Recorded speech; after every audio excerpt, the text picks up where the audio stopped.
It should be reflective about a medium and what it tells, and also the people who have the power behind it use it for some ways or another. And when you're a storyteller, when you choose to be a storyteller, you have a responsibility. I don't believe in the idea of saying, I'm just an artist, I'm just expressing myself. No, I think there is responsibilities.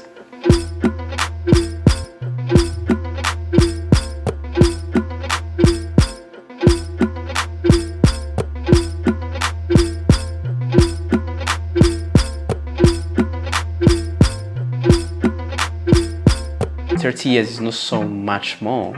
If you look at maybe the biggest films or the best films done about the Shoah, many came like 50 years later, you know.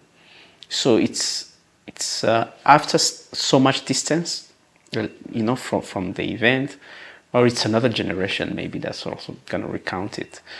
When we grew up, there was so many like productions coming to Rwanda to film. I haven't watched all the films that were shot in Rwanda because there were so many documentaries after. When the Gacaca came, so many more documentaries. But the big productions, they tend to take a lot of time expressing what happened. It's like the plane crashes and then people start to kill each other. And I've never seen a Rwandan making a film like that, you know. Most of the films I've seen made by Rwandese filmmakers, it's mostly the aftermath of the genocide. It's the idea of like, how do you survive? How do you live when you're crossed by such a huge tragic reality? And how do you make sense again of your living when you're crossed with grief and loss and traumas? And it's very interesting because it takes it to the human side also, because it's no longer a big event as some films show it. It becomes personal human stories that are much more relatable.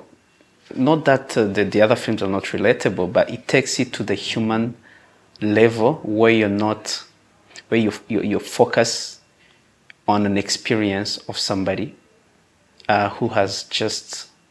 So it's more like resilient stories also most of the time, not just like being just too positive just for the sake of like resilience, but really zooming in the struggle of trying to live again after.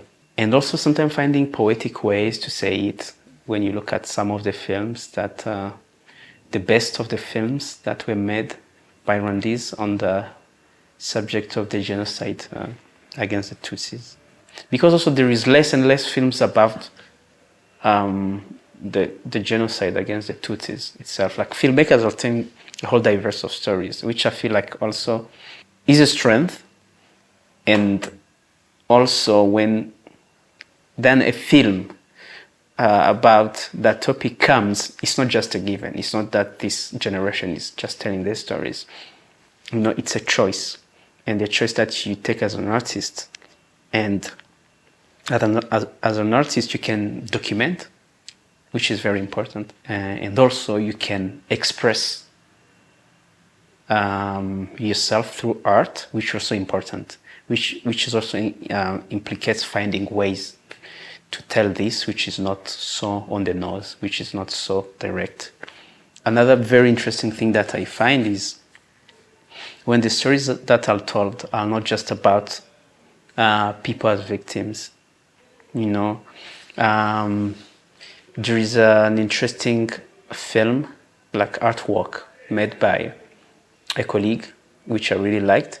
She was remembering her father as a person, like how was he as a person, like school time, university time, as a father, at work, you know, the kind of ambitions this person had, how he expressed himself. And I found it very, very interesting, very enriching, and very empowering also at the same time. That we remember, also we celebrate the lives of people who passed away during the genocide. Their lives came to a tragic end, but I find it really powerful that also we celebrate the parts that can inspire even like another generation. You should reflect about the medium you're part of, and know that every story you bring contribute to an imaginary, a big imaginary, and that there are things that came before that built a certain imaginary. And I feel like having chosen a profession that allows me to express that, whether it's frustrations and fears and joys and love, you know, I feel like for me, it makes me feel like complete. I feel like it's a layer that I really want, and that's also is a responsibility of how you use it, because I believe also artists or filmmakers, since I'm a filmmaker, have a responsibility also at the same time, because you can't ignore the context, because you're not the first one. So I think it's very important to be aware of what I've been told before.